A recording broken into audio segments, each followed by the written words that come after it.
Selamat malam Miss Indah. Hari ini saya akan presentasi tentang kemerdekaan sebelum kemerdekaan Indonesia. Pertama, masuk ke Jepang. Jepang masuk ke Indonesia pada tanggal 11 Januari 1942 dengan mendarat di Tarakan, Kalimantan Timur. Ketika datang, Jepang langsung menduduki kota tersebut.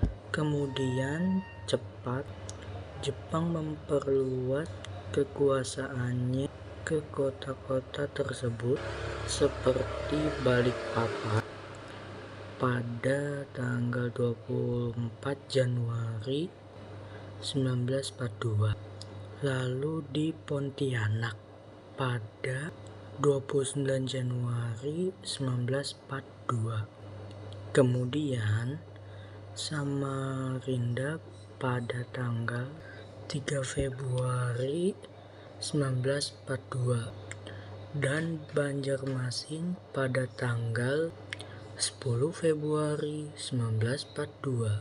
Sembari menguasai Kalimantan, pasukan Jepang juga berekspansi ke wilayah lainnya seperti Ambon yang berhasil dikuasai pada tanggal 4 Februari 1942. Begitu juga di Palembang pada tanggal 16 Februari 1942.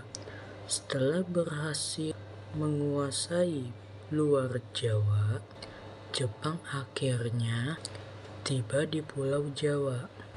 Pasukan Jepang langsung mendarat di 3 titik, yaitu tepatnya di Teluk Banten, Eretan Wetan itu di daerah Jawa Barat, dan Kragen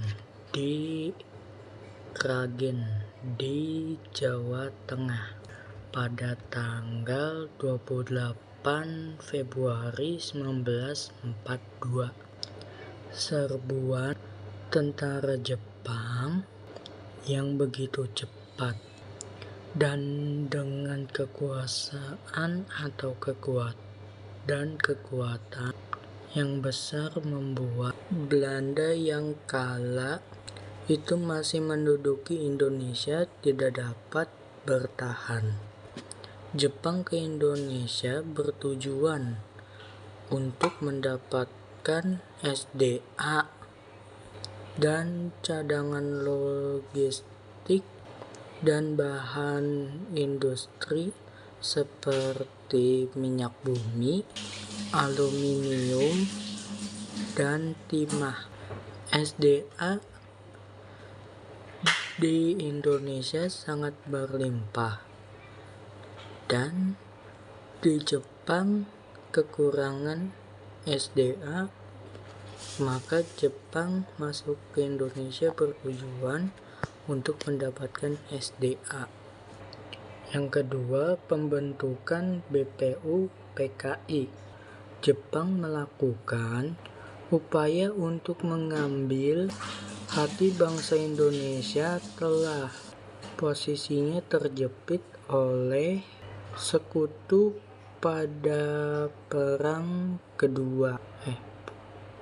Dunia Kedua pada tanggal 7 September 1944. Perdana Menteri Jepang yang bernama Jenderal Kuniaki Koiso menyebut bahwa Indonesia akan diberikan kemerdekaan jika Jepang mencapai kemenangan dalam Perang Asia Timur Raya.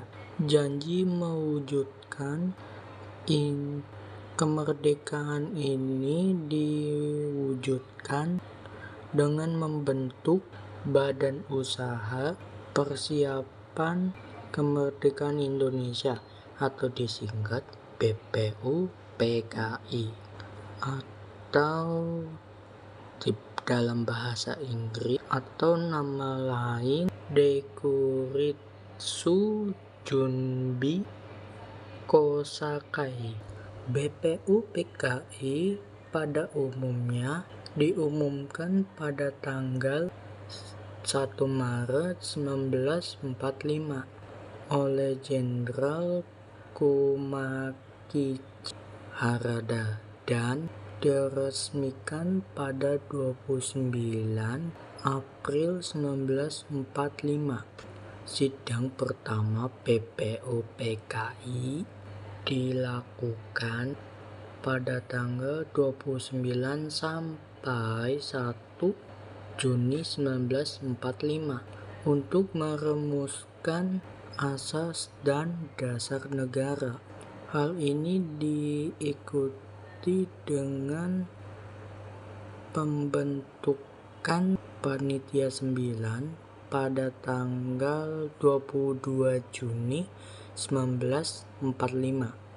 Sidang 2 BPUPKI dilanjutkan pada tanggal 10 sampai 16 Juli 2022 untuk membahas tentang rancangan Undang-Undang Dasar atau disingkat UUD, termasuk pembukaan dan batang tubuh. Setelah menyelesaikan tugasnya, BPUPKI kemudian dibubarkan pada tanggal 7 Agustus 1945. Pembentukan PPKI. Hasil sidang BPUPKI kemudian ditindak lanjuti dengan pembentukan Panitia Persiapan Kemerdekaan Indonesia atau juga disebut PPKI atau nama lain Dokuritsu Junbi Inkai. PPKI diresmikan pada tanggal 9 Agustus 1945 di kota Ho Chi Minh di negara Vietnam oleh Jenderal Terauchi. Peresmian didirikan PPKI dihadiri oleh Ir. Soekarno, Dr. Muhammad Hatta, dan Dr. Rajaman Wedodiningrat. Pemboman Hiroshima dan Nagasaki. Peristiwa pemboman Hiroshima dan Nagasaki oleh sekutu menjadi faktor eksternal yang memengaruhi peristiwa Proklamasi Indonesia pada tanggal 6 Agustus 1945. Bom pertama jatuh di Hiroshima dan 3 hari kemudian pada tanggal 9 Agustus 1945 bom kedua jatuh di Nagasaki. Dua kota penting yang dihancurkan tersebut membuat kekalahan Jepang atas sekutu sudah di depan mata. Ditambah lagi pada tanggal 14 Agustus 1945 Jepang secara resmi menyerah tanpa syarat pada sekutu di kapal US Missouri. Informasi ini berhasil terdengar oleh salah satu tokoh golongan muda, yaitu Sultan Syahrir, dan menjadi alasan menuntut agar proklamasi kemerdekaan segera dilakukan. Peristiwa Ringas dan Klok.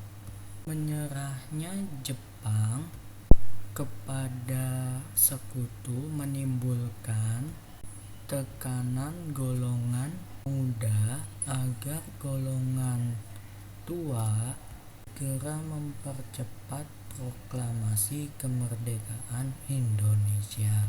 Namun kedua tokoh golongan tua, yaitu Ir Soekarno dan Muhammad Hatta, memilih untuk menunggu keputusan Jepang dan hasil sidang PPKI hingga tanggal 16 Agustus 1945 dini hari.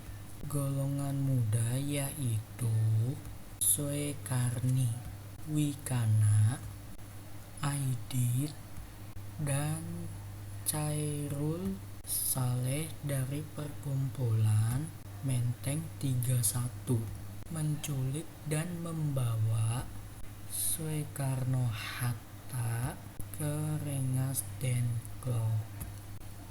Tujuan penculikan ini tak lain adalah agar Ir Soekarno dan Muhammad Hatta mau untuk segera proklamasi kemerdekaan saat itu terjaga.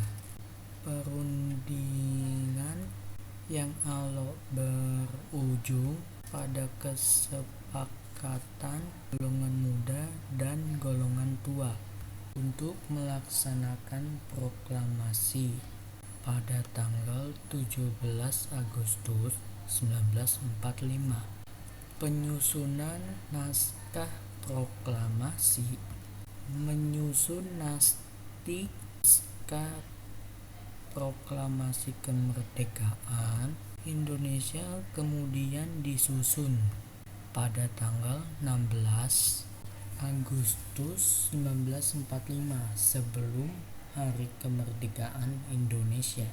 Sekembalinya Ir Soekarno dan Muhammad Hatta dari Rengas Dengklok. Peristiwa menyusun naskah proklamasi Indonesia ini terjadi di rumah Laksamana Muda Maeda Tadasi di Jalan Imam Bonjol nomor 1 Jakarta Pusat. Syakuti Melik menjadi sosok yang bertugas mengetik naskah proklamasi kemerdekaan Indonesia. Sementara di hari bersejarah tersebut, bendera merah putih dikibarkan dan dijahit sendiri oleh Ibu Fatmawati. Sekian dari saya, terima kasih.